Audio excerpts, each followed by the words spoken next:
la recomposition corporelle, ou comment gagner du muscle et perdre du gras en même temps. En général, c'est ce que tout le monde recherche. Mais beaucoup de personnes pensent que c'est impossible parce qu'on a longtemps affirmé que gagner du muscle et perdre du gras, c'était des objectifs opposés. Dans la pensée commune, et en partant de votre besoin calorique de maintenance, perdre du gras demanderait plutôt un déficit de calories, c'est-à-dire manger un peu moins, alors que gagner du muscle demanderait plutôt un surplus de calories, manger un peu plus que notre besoin de base. Ce qui voudrait dire que faire les deux en même temps, au fil des semaines, serait impossible et conduirait à des résultats contradictoires.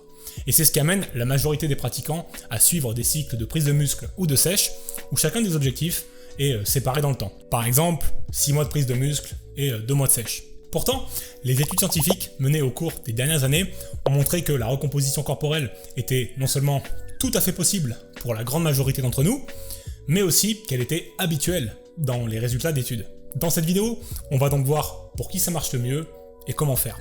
J'ai aussi un petit cadeau à vous offrir à la fin de cette vidéo, avec lequel vous allez pouvoir concevoir votre alimentation de recomposition corporelle personnalisée, donc stay tuned.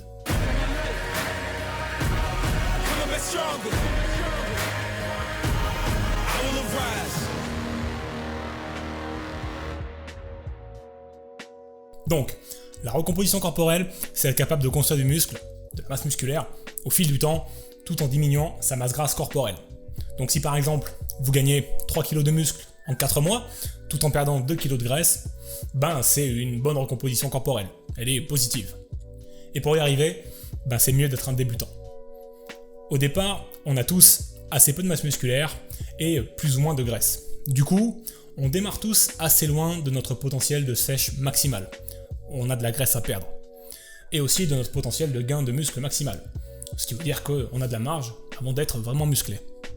Dans cette situation, même si vous mangez moins de calories que vos besoins, l'organisme a accès à pas mal d'énergie en provenance des graisses qu'il va pouvoir utiliser pour soutenir la croissance musculaire.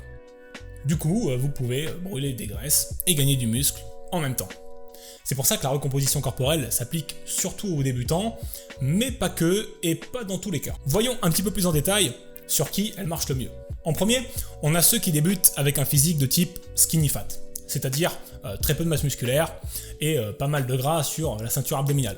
C'est précisément la catégorie à laquelle j'appartenais au tout départ quand j'ai commencé. Ensuite, on a les débutants, mais cette fois-ci avec une quantité de graisse naturellement plus élevée, au-delà de 20% de taux de graisse, avec un peu plus ou un peu moins de muscles en fonction des individus. Toujours dans la catégorie débutante, on retrouve ce que j'appelle les gâtés.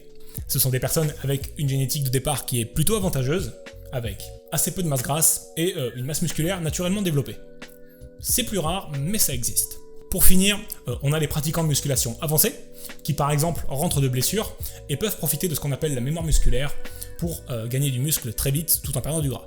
J'ai aussi fait partie de cette catégorie de personnes en 2017, après ma chirurgie de l'épaule, et en 3 mois, j'ai réussi à perdre plusieurs kilos de graisse accumulés pendant la convalescence, et en parallèle reconstruire plusieurs kilos que j'avais perdus à cause de cette même convalescence. Et si vous faites partie d'une de ces 4 catégories, alors la recomposition corporelle peut vous donner de très bons résultats. Alors, je sais ce que vous vous demandez. Pourquoi avoir détaillé chaque catégorie s'il suffit d'être débutant ? Déjà parce que chacune de ces catégories va devoir adopter des stratégies alimentaires différentes pour obtenir une bonne recomposition corporelle, mais aussi parce que certaines catégories de débutants et de pratiquants ne sont pas dans la situation idéale pour la recomposition. Et ces catégories, il y en a 2. La première, ce sont les débutants avec le physique qu'on peut appeler les skinny, qu'on a aussi très longtemps appelé les ectomorphes. C'est une génétique avec à la fois très peu de masse musculaire, à la base, mais aussi avec très peu de masse graisseuse. Étant donné que ces personnes-là, ils n'ont pas besoin de perdre de la masse grasse, et qu'ils en prennent très peu même s'ils mangent relativement beaucoup, il vaudrait mieux qu'ils se concentrent sur le gain de masse musculaire en priorité, avec une bonne stratégie de prise de muscle. La deuxième catégorie, ce sont les pratiquants confirmés, dont on a parlé tout au début. Même si certaines études montrent que la recomposition corporelle est possible même à ce niveau, les résultats ont tendance à être beaucoup plus lents sur ces catégories de personnes-là, et il sera nécessaire à ce stade de bien maîtriser tous les petits détails de l'entraînement et de la nutrition pour parvenir à une bonne recomp. comme par exemple le timing des nutriments, le repos, les techniques d'entraînement avancées, etc. C'est pourquoi cette catégorie de personnes répondra mieux au cycle de prise de masse et de sèche plutôt qu'à une recomposition corporelle progressive.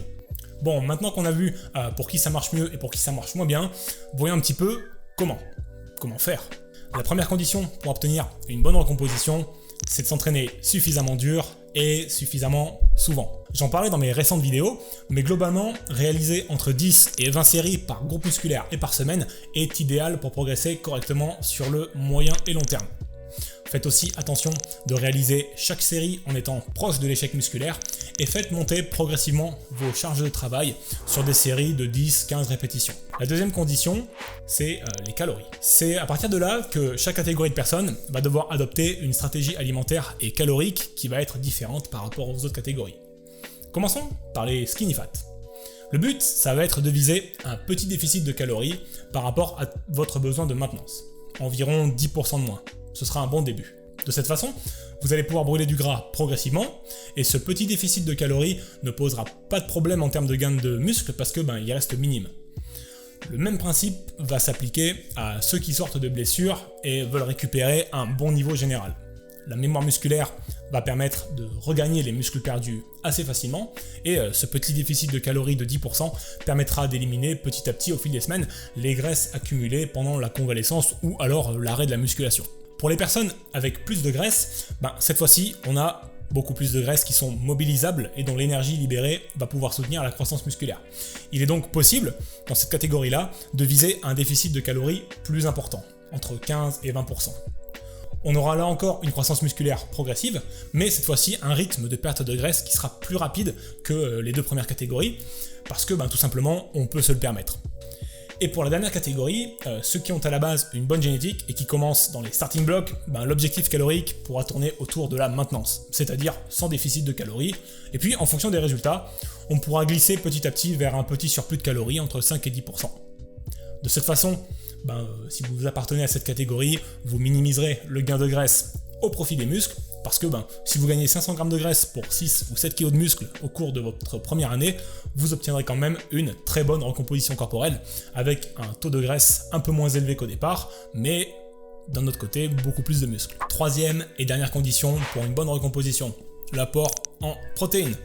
Alors en général, on conseille 2 g de protéines par kilo de masse sèche et par jour, pour gagner du muscle dans de bonnes conditions. Mais étant donné que la plupart des catégories de personnes qui veulent faire une recomposition vont suivre un déficit de calories, il est préférable de revoir un petit peu à la hausse cette valeur parce que qui dit déficit de calories dit aussi un peu plus de catabolisme des protéines. Les études scientifiques soutiennent d'ailleurs cette idée et montrent qu'en état de déficit de calories, manger davantage de protéines que les recommandations de base est une bonne chose. Ceux qui ont une bonne génétique de base pourront rester sur 2 g de protéines par kilo de masse sèche et par jour, puisqu'ils mangent à hauteur de leur maintenance calorique, voire un petit peu au-dessus, et n'ont pas d'effet de catabolisme des protéines aussi exagéré qu'ailleurs. Les skinny fat, par contre, avec leur léger déficit de calories, pourront tabler sur 2,2 g, de la même façon que ceux qui sortent de convalescence ou d'un arrêt de la musculation. Et pour la dernière catégorie, les plus gras, avec le déficit de calories qui sera le plus élevé, il sera possible de viser 2,4 g de protéines par kilo de masse sèche et par jour. Ce qui veut dire que pour un skinny fat avec 60 kg de masse sèche, on obtient 132 g de protéines par jour. Je vous renvoie aussi à ma dernière vidéo sur les protéines afin d'en savoir un petit peu plus sur le sujet. Mais voilà, c'était les 3 conditions pour réussir une bonne recomposition corporelle en fonction de sa situation. S'entraîner assez et assez dur, adapter son apport en calories et en protéines à sa situation. Et pour réaliser votre menu idéal de recomposition, voici comment vous pouvez faire en prenant l'exemple d'un débutant skinny fat par exemple, qui a un besoin de 2500 calories par jour en termes de maintenance et une masse sèche de 65 kg. Ça donne 2500 calories moins 10%, égale 2250 calories par jour. Ça, c'est notre objectif pour la recomposition. Maintenant, il nous reste à remplir ces calories avec des lipides, glucides et protéines. Pour les protéines, partez de la valeur que je vous ai donnée tout à l'heure. Par exemple ici, 2,2 g par kilo de masse sèche et par jour. Donc, si la masse sèche de notre individu est de 65 kg, il lui faudra un apport en protéines de 143 g de protéines. Alors les protéines, c'est 4 calories par gramme, donc ça nous fait 143 x 4, 573 calories de protéines. Il nous reste donc à combler les 1678 calories restantes avec des lipides et des glucides. Pour les lipides, j'aime bien tabler sur 25% de mon apport en calories. Ça me permet de faire le plein d'acides gras de bonne qualité, ce qui joue un rôle très important sur la testostérone, la santé et aussi sur la libido. Donc 2250 x 25%, 562 calories de lipides. Et comme les lipides, c'est 9 calories par gramme, ça nous donne 62 grammes de lipides par jour. Il ne nous reste plus qu'à combler le reste avec des glucides. Et comme il nous reste 1115 calories à trouver dans les glucides, et comme les glucides, c'est compté comme les protéines à 4 calories par gramme, ça nous fait 279 grammes de glucides. Et hop, on a une bonne diète de départ pour la recomp, qu'il vous reste à calculer pour vous et votre cas particulier en y mettant les valeurs que l'on a vues dans cette vidéo et qui vous correspondent en fonction de votre cas particulier. Alors oui, je sais, ce genre de calcul c'est à la fois nécessaire mais c'est aussi la galère. Et vous vous demandez sûrement comment calculer votre masse sèche, votre besoin de maintenance calorique et s'il est possible d'avoir directement les bonnes valeurs en glucides, lipides et protéines en fonction de votre situation pour bricoler votre alimentation à votre tour. C'est pourquoi j'ai un petit cadeau pour vous. Si vous avez besoin d'aide pour faire ce calcul, vous pouvez télécharger gratuitement ma fiche pratique que j'ai mise à jour afin qu'elle vous donne votre masse sèche et les bonnes valeurs caloriques, protidiques, lipidiques et glucidiques en quelques instants et quelques clics. En plus ça rime. Vous pouvez recevoir gratuitement cette fiche pratique en cliquant sur la petite fiche qui s'affiche juste en haut à droite de l'écran. Il suffit d'indiquer à quelle adresse email vous souhaitez la recevoir sur la page de téléchargement et vous l'aurez dans quelques instants dans votre boîte email. Amusez-vous bien avec et j'espère qu'elle vous aidera beaucoup à avancer plus vite et à construire votre alimentation pour la recomposition corporelle. Si cette vidéo vous a plu, laissez-y un pouce bleu, cliquez sur la petite cloche pour être averti de mes prochaines sorties vidéo et abonnez-vous à la chaîne pour ne rien manquer. On se retrouve très vite pour de nouvelles aventures. Bonne recomposition corporelle, c'est vous le plus fort, salut.